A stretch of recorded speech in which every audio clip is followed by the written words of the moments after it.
એ કઈ તો આમ લાગે ઘોડા ઈ બાજુ જાય, આમથી અવાજ આવે, ઘોડા ઈ બાજુ જાય, અને સાહિત્યકારો એમ કહે છે કે અસત્ય ઘોડા ઉપર બેહીને આવતું હોય, સત્ય પગ પાળ ઉયું જતું હોય, અસત્ય ઘોડે ચડે, સત્ય પાળવું હોય તો અસત્યની તાકાત નથી કે સત્યને ભૂગી શકે ભલા માણસ. શું કામે? સત્યની કેવી તાકાત છે એ સાંભળજો. સત્યની કેવી તાકાત છે, કેવું સત્ય પાવર વાળું છે સાંભળજો. દાદા ભૂગલ હઠીના ધોધ મેરડે નિશાન ગાતે બારડી દૂધ મે પ્રભુ ઘટાડી જમાને પ્રભુ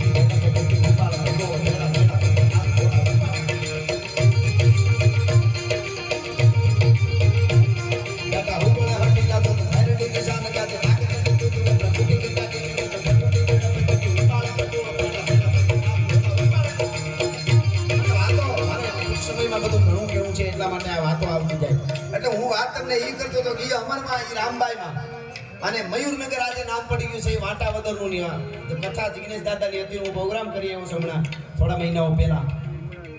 ઈ ગામ હજી વર્ષો જાજા નથી થયા અને ઈ ગામના પાદરમાં આ એક પ્રસંગ ખાલી ભક્તિનો, આપણે તમે શ્રદ્ધાથી જોડાયેલા છો, તમે સંતવાણીમાં આવ્યા છો, તમે હારું સમજવા આવ્યા છો, હારા ઠેકાણે આવ્યા છો, હારી જગ્યાનો પ્રસાદ આપણા કોઠામાં પીડ્યો હોય એટલા માટે હું આ વાત કરું છું. 18 વર્ષની દીકરી, આયરની દીકરી, જહા ચાવડાની દીકરી માથે બેડું લઈ અને પાણી ભરવા જાય છે નદીએ. બ્રહ્માણી નદી છે, એ નદીમાં પાણી ભરવા જાય. હારિયા તરફથી ફળિયામાં બેઠા છે, તેડવા આવ્યા છે.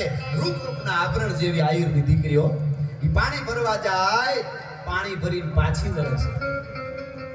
પાછી વળે છે ને એટલે વિચારે ચડે છે. જોજો, કારણ કે જવાન દીકરી છે, એને વિચાર આવે કે ઓહો મોટી થઈ ગઈ, મને મારા હાગરિયા તરફથી તેડવા આવ્યા. મારા લગ્ન તો એ વખતે નાનપણથી લગ્ન થઈ જતા, લગ્ન તો નાનપણથી થઈ ગયા છે, મેં મારા આયરને જોયો નથી, પણ હું જઈશ, હું મારા હાગરિયાનું ઘર ઉજળું કરીશ, મારા હાવ વહરાની સેવા કરીશ, હું ભેવું ગાયું ધોતી આવીશ સવારમાં.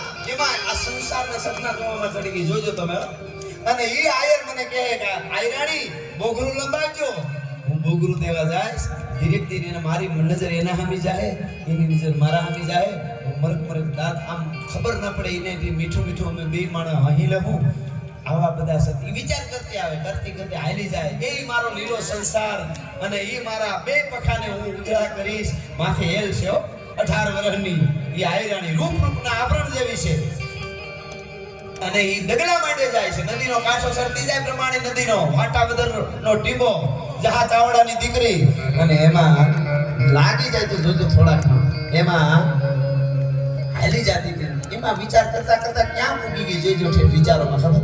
ઓહો, પછી મારે નાના નાના બાળક છે, હું મારા હારિયામાં આયરનો વંશ વધારીશ. મારા નાના નાના છોકરા છે, હું કામ કરતી હશ ને તો મારો છેડો પકડી આમ તાણીને કહે માં, ઈ છેડો તાણીને કહે માં. એટલું હજી વિચાર ખોવાઈ ગઈ છે વિચારોમાં. ત્યાં તો 10-12 બાળકો એક આરે છેડો કીધો માં. તંત્રામાંથી જાણે નીકળવાનું બહાર નીકળ્યું કે હું વિચારું ને હાસીન માં કોણ કીધું? ઈ આમ છેડો ખેંચાણ, હાસીન મને કોણે માં કીધું? આમ જોઈ તો બે બાજુ ઓલા ગરજાડા જેમ છોટે છોકરા છૂટી પડ્યા, માં પાણી ભર, માં મને પાણી પીવડાય, માં અરે કોણ છો તમે? અરે અમને બધા દુકાળીએ કે છે માં. દુકાળ એવો ભણેલો ભયંકર, કોઈ કોઈનું રહ્યું નહીં.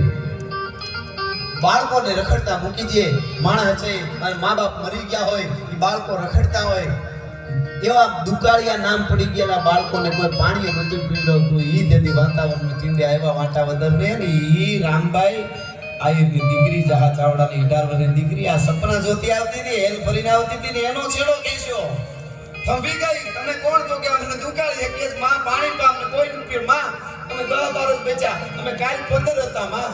સવારે ઉઠ્યા એક જગ્યાએ હુતા હતા ઉકરડામાં, તો 3 જણાને માં મરેલાનું કૂતર્યા ખાતા હતા, અમને પાણી પીવડાવવાનું. હા હા, શું ઘટના હોય છે. આજે આપણે આનંદ કરીએ છીએ ને, આ ધૂણાઓની તાકાત છે, આ ભજનની તાકાત છે. હા, 3 કૂતરા ખાતા હતા, અમે 12 હશે. હાય હાય હાય હાય, આવી ધરતી માથે માઠુડા માણસની આવી દિશા થાય. માથેથી ઉતારી ગા કરો અને મેડી પીઓ મેડ્યા પાણી પીવા બાળકો. એમાં કોઈ જોઈ ગયું હડી કાઢીને ગામના મુખીને કહી દીધું અરે દુકાળિયાનું પાણી પાય છે ને ગાંડી થઈ ગઈ છે અને કાંઈ ખબર નથી. મુખી દોડીને આવ્યો, અરે રે દુકાળિયા વાયુના કુવાના પાણી વયા જાય